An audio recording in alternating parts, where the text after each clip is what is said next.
Mesdames et Messieurs les ministres, Excellences, Mesdames et Messieurs, c'est pour moi un immense regret de ne pas pouvoir prendre part à l'ouverture de ce forum 2010 du Sommet mondial sur la société de l'information. Je tiens tout d'abord à saluer chaleureusement M. Hamadoun Touré, secrétaire général de l'Union internationale de télécommunications, et à le remercier d'accueillir cet important événement, à la préparation duquel il a travaillé en étroite coopération avec l'UNESCO et la Conférence des Nations Unies sur le commerce et le développement. J'aimerais également exprimer mes remerciements aux nombreux autres participants venus de tous les horizons pour mettre en commun leurs connaissances et leur expertise au cours de ces prochains jours. Dès le début du processus qui a conduit au Sommet mondial sur la société de l'information,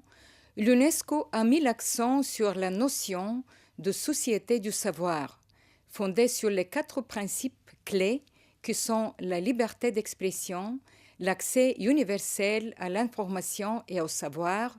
le respect de la diversité culturelle et linguistique et l'éducation de qualité pour tous. Ces principes sont au cœur du mandat de l'UNESCO, qui vise à construire la paix dans l'esprit des hommes et des femmes par la coopération dans l'éducation, la science et la culture. Les nouvelles technologies, en particulier les téléphones portables et Internet, ont d'ores et déjà largement contribué à nous rapprocher les uns et les autres. Alors qu'elles se répandent de plus en plus largement dans le monde entier,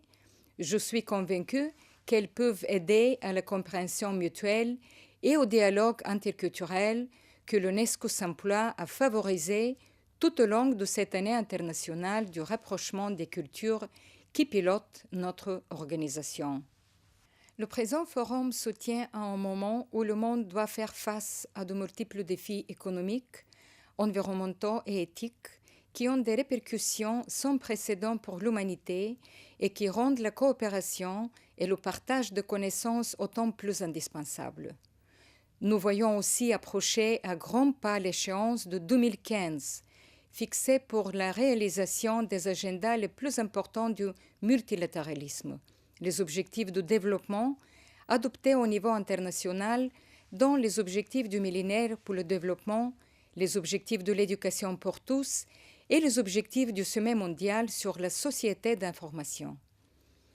En tant qu'agence chef du fil de l'éducation pour tous,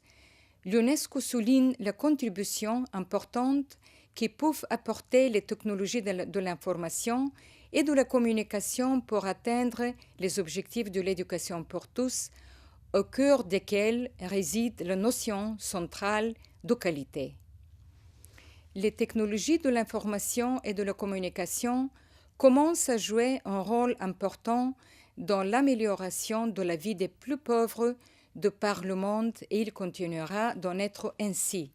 C'est pourquoi le plan d'action de Genève reste l'instrument qui guide l'action menée au quotidien par l'UNESCO pour atteindre ces objectifs cruciaux. Si nous voulons que les résultats du sommet mondial agissent comme un puissant accélérateur de développement,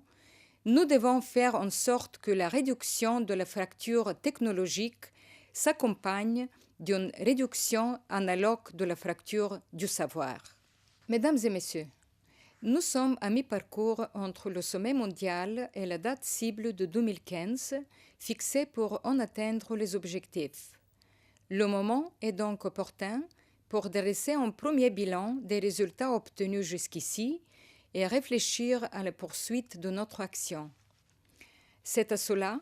que s'attache un rapport préparé par l'UNESCO dont le lancement aura lieu officiellement en cours de journée.